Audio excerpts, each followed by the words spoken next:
માટે છે જેના લગ્ન થવાના હોય. પૂજારી કાકા, અમારા લગ્ન નહીં થવા નથી હોય.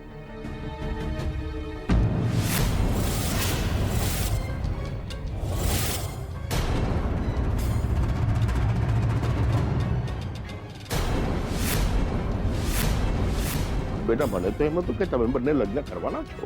Same pinch.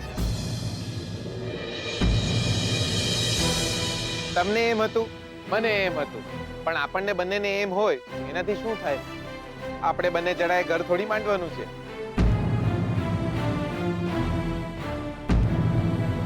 બાપા, સાચી વાત તો એ છે કે અમે બંને ભાઈબંધ છીએ.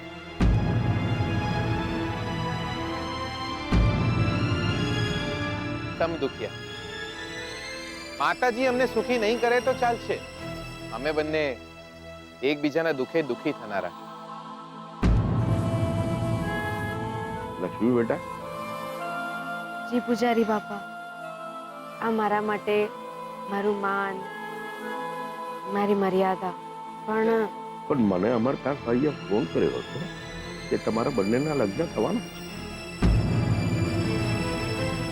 અમારો ભાઈબંધ છે ને શોધન, એને જીત પકડી લીધી કે અમે લગ્ન કરશું તો જ એ પૈણશે. એટલે અમને થયું કે ભલે ને અમારું ઘર ના બને પણ શોધન એનું ઘર વસી જાય. હું કઈ સમજ્યો નહીં. પૂજારી બાપા,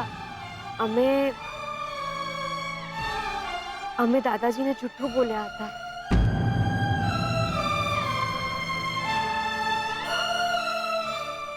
અમે લગ્ન કરવાના જ નથી. બેટા મને તારી વાત સમજાય ને. બે મેલો ને યાર, બહુ લાંબી વાર્તા છે, પછી ક્યારે નિરાતે સમજાઈશ. અને આમ બી અધૂરી રહી ગયેલી લવ સ્ટોરીઝ બહુ લાંબી હોય છે. પૂજારી બાપા, મને આશીર્વાદ આપો કે મારા ભાગના સુખ શ્રુતિબેનને મળે.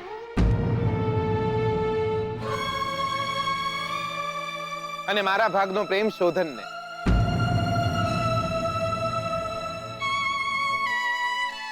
માતાજી તમને બંનેને સુખી કરે બેટા. જય માતાજી. જય માતાજી. જય માતાજી.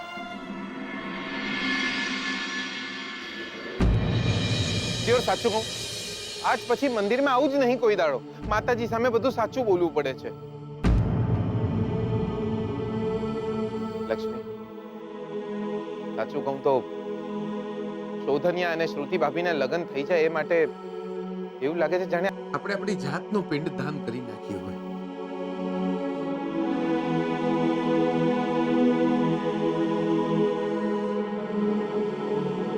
ચાલો.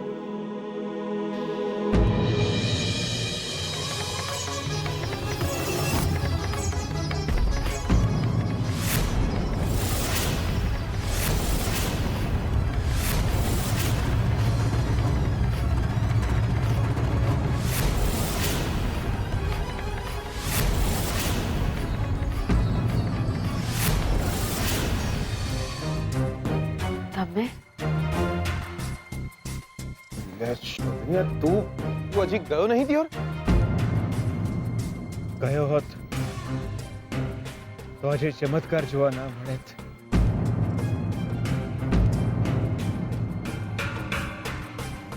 મંદિરમાં ક્યારેક ભગવાન પણ જોવા મળી જતા હોય છે. તમારા બંને વચ્ચે પતિ પત્નીના સંબંધ હતા. ખોટું. લક્ષ્મી માં બનવાના હતા.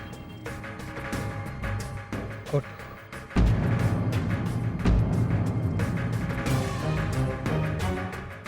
જીગર દગોદીને ભાગી જવાનો હતો. ખોટું. અને આજે ખબર પડે છે કે તમે બંને લગ્ન કરવાના છો. એ પણ ખોટું.